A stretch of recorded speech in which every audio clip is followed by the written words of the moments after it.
आयुष्यात प्रत्येकालाच यश मिळवायचं आहे. अगदी घवघवीत यश मिळवायचं, चमकदार यश मिळवायचं. पण यश मिळवायचं आहे म्हणजे नेमकं काय हेच लवकर लक्षात येत नाही किंवा कळत नाही. चला तर मग आज याच विषयावरती हा आपला व्हिडिओ असणार आहे. टेक्निकल फंडा देव दीक्षित या आपल्या यूट्यूब चॅनलवर मी देव दीक्षित तुम्हा सर्वांचं हार्दिक स्वागत करतो. चॅनलला नवीन असाल तर चॅनलला अवश्य सबस्क्राईब करा, कारण प्रत्येक व्हिडिओची नोटिफिकेशन तुम्हाला मिळत राहील. तर यश म्हणजे काय आणि ते कशा प्रकारे मिळवलं पाहिजे हे आज मी या व्हिडिओमध्ये तुम्हाला सांगणार आहे.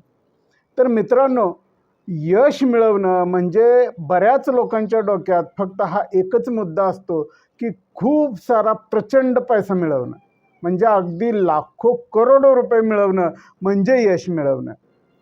जर तुम्ही असाच विचार करत असाल तर तुम्ही सर्वस्वी चुकीचे आहात. आता कसं ते मी तुम्हाला इथं सांगतो. फक्त पैसा मिळवणं म्हणजे सुख मिळवणं नाही, कारण कितीतरी करोडपती माणसं ज्यांना दररोजचं व्यवस्थित जेवण करायचं आहे त्यांनासुद्धा अनेक आजार अंगात बसलेले आहेत. त्याच्यामुळं धड काय मनाला येईल ती गोष्ट खाता येत नाही. मग त्यांच्या जीवनामध्ये यश मिळालं असं कसं म्हणता येईल? तर यश मिळणं हा काही फक्त पैसे मिळवण्याचा फॉर्म्युला नसून तो फॉर्म्युला आहे जीवनभराचा एक अत्यंत चांगला असा सारांश मिळवण्याचं.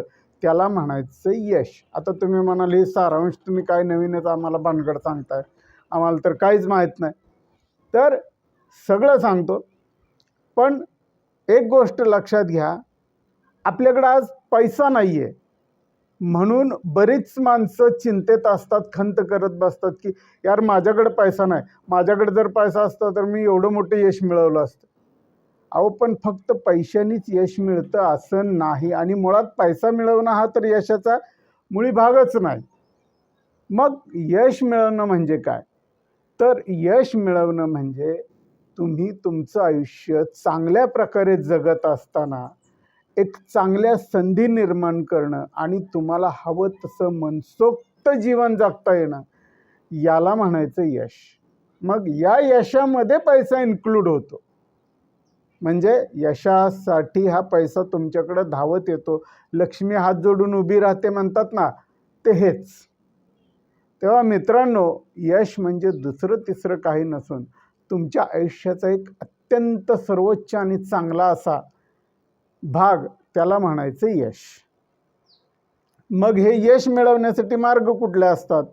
तर याच्यामध्ये तुम्हाला जिद्द हवी, तुमची चिकाटी हवी, तुमचं सातत्य हवं. आणि या गोष्टी जर तुमच्याकडे असतील, सोबत तुमच्याकडे विनम्रता असेल, प्रत्येक गोष्टीचं उत्तर शोधण्याची तयारी असेल, कष्ट करण्याची तयारी असेल, धडपड करण्याची क्षमता असेल, तर निश्चितपणे एक ना एक दिवस यश तुम्हाला मिळणारच आहे.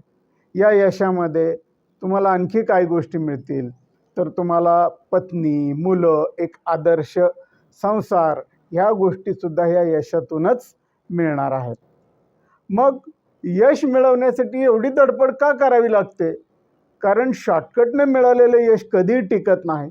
त्यामुळं धडपड करणं हाच यश मिळवण्याचा खरा मार्ग आहे. आणि आताच्या काळात काय झालं आहे, सोशल मीडिया आल्यामुळं आणि टेक्नॉलॉजी म्हणजेच तंत्रज्ञान अधिक व्यापक झाल्यामुळं आपल्याला फक्त शारीरिक कष्ट करून चालणार नाही, तर बौद्धिक कष्टसुद्धा ज्याचे अत्युच्च असतील त्या व्यक्तीला यश संपादन करणं हे त्या मानाने सोपं जाणार आहे, त्याला यश लवकर मिळणार आहे. तर यश मिळवण्यासाठी प्रत्येक माणूस झटत असतो, पण तुमची धडपड योग्य आहे का? तुम्ही यशाच्या पाठीमागे योग्य रीतीनं जात आहात का? हे एकदा तपासून घ्या. कारण चुकीच्या मार्गाने देखील यश मिळू शकतं, पण ते यश कधीही काही कामाचं नसतं. त्यामुळं जर यश मिळवायचं असेल तर खऱ्या मार्गाचा अवलंब करूनच यश मिळवलं पाहिजे. अन्यथा म्हणतात ना, एवढा मोठा पैसा उशाला असतो आणि रात्रीची झोपसुद्धा येत नाही. सुखानं तुम्हाला 2 घास खाता येत नसतील तर तुम्ही मिळवलेल्या पैशाचा, यशाचा काय फायदा? त्यामुळं मित्रांनो, यश मिळवा, पण ते अगदी अत्यंत चांगल्या मार्गानं आणि तुम्हाला ते आनंद देणारं असलं पाहिजे. तर अशाच प्रकारे तुम्हाला तुमच्या आयुष्यात लवकर यश लाभो आणि तुमची भरभरून प्रगती हो, अशी अपेक्षा मी या व्हिडिओच्या माध्यमातून करतो. आणि भेटूया आपण पुन्हा अशाच नवनवीन व्हिडिओमध्ये. व्हिडिओ संपूर्ण बघत चला आणि कमेंट करत चला की तुम्हाला व्हिडिओ कसा वाटतो. तेव्हा भेटूया परत. धन्यवाद.